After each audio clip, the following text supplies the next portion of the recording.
Chers frères et sœurs, bon dimanche. Je vous souhaite un très bon dimanche. Je vous invite à partager avec moi la lecture de ce dimanche. Le Seigneur soit avec vous. Évangile de Jésus-Christ selon saint Marc. Jésus traversait la Galilée avec ses disciples et il ne voulait pas qu'on le sache, car il les instruisait en disant: le Fils de l'homme est livré aux mains des hommes. Ils le tueront et 3 jours après sa mort, il ressuscitera.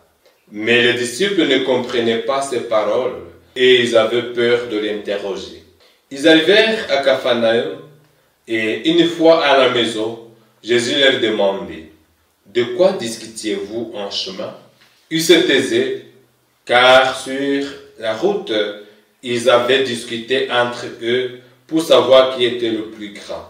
S'étant assis, Jésus appela les 12 et leur dit: si quelqu'un veut être le premier, qu'il soit le dernier de tous et le serviteur de tous. Prenant alors un enfant, il le plaça au milieu d'eux, l'embrassa et leur dit: celui qui accueille en mon nom un enfant comme celui-ci, c'est moi qui l'accueille. Et celui qui m'accueille ne m'accueille pas moi, mais celui qui m'a envoyé. Acclamons la parole de Dieu. Chers frères et sœurs, la lecture que l'Église nous donne à méditer à ce dimanche revient sur la justice. La première lecture parle d'une manière préfigurée du juste par excellence, Jésus, le Fils unique de Dieu. Dans la deuxième lecture, la justice est semée dans la paix, qui est le don de Dieu, plutôt que le fruit de la guerre et de rivalité. L'évangile est l'accomplissement de la prophétie du juste souffrant et persécuté qui sera mis à mort. La première lecture tirée du livre de la sagesse nous parle du comportement des méchants qui complotent la mort du juste, puisque sa bonne conduite s'oppose à leur manière injuste de mener la vie.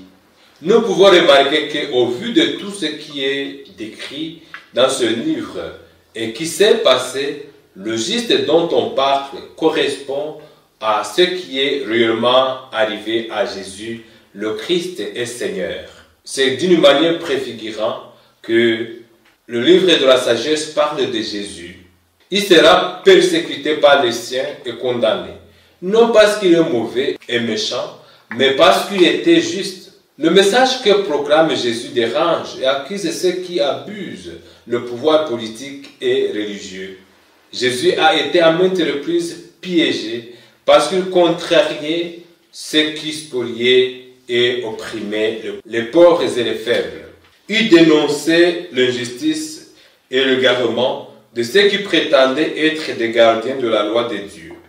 La persécution ne peut pas manquer dans la vie de celui qui opte pour la justice et la vérité, même dans notre vie quotidienne. Des personnes justes et véridiques sont toujours combattues.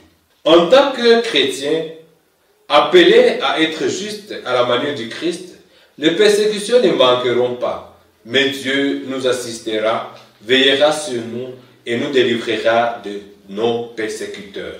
La deuxième lecture, tirée du livre de Saint Jean, affirme que la justice est le fruit de la paix. Autrement dit, là où règne la paix, il y a toujours la justice. L'apôtre fustige la jalousie et les rivalités qui sont source de guerres, de conflits et de comportements indignes des chrétiens. Heureux les artisans de paix, ils seront appelés fils de Dieu. Heureux ceux qui sont persécutés pour la justice, le royaume des cieux est à eux. Des béatitudes fondamentales qui caractérisent les chrétiens qui se remettent dans les mains de Dieu et se soumettent à la sagesse de Dieu qui produit en eux la droiture, la paix, la tolérance, la miséricorde et la bienveillance. Ils refusent de se laisser guider et influencer par les passions, les rivalités et les conflits. Dans l'Évangile, Jésus dénonce l'esprit de rivalité qui règne au sein de ses disciples et précise le moyen juste de parvenir a la grandeur à savoir se faire au serviteur de tous. La contradiction atteint son paroxysme quand Jésus leur annonce qu'il est logiste qui affronte avec détermination la souffrance et la mort pour en faire vivre éternellement. Il ne leur montre pas seulement que la gloire et la croix sont inséparables, mais aussi et surtout que la gloire passe par la croix. Celle-ci devient la révélation de l'amour et du pardon de Dieu. Jésus insiste sur l'importance du service, dans l'humilité et dans la confiance, dans la vie de toute personne résolue de le suivre. Lui qui est venu non pour être servi, mais pour servir et donner sa vie en rançon pour la multitude. Confère Marc chapitre 10, verset 45. Si nous voulons réellement suivre le Christ, si nous voulons réellement lui ressembler, il nous faut nous mettre au service des autres, comme le dit Sainte Thérèse de l'Enfant Jésus, servir, c'est régner. Demandons à Dieu la grâce de l'humilité et de la confiance en lui, afin que nous nous mettions toujours au service de nos frères et sœurs dans la justice et la paix véritable. Que notre engagement à la suite du Christ ne soit pas marqué par la recherche de notre propre intérêt, la recherche de nous-mêmes et la soif du pouvoir qui nous pousserait à vouloir dominer les autres plutôt que de servir. Que Dieu nous donne cet esprit de service dans notre vie de chaque jour. Amen. Bien-aimés du Christ, merci pour votre aimable attention. Je souhaite à tous et à toutes très fructueux dimanche. Le Seigneur soit avec vous. Que Dieu Tout-Puissant, bon, amour et miséricordieux vous bénisse et vous protège, le Père, le Fils et le Saint-Esprit. Amen.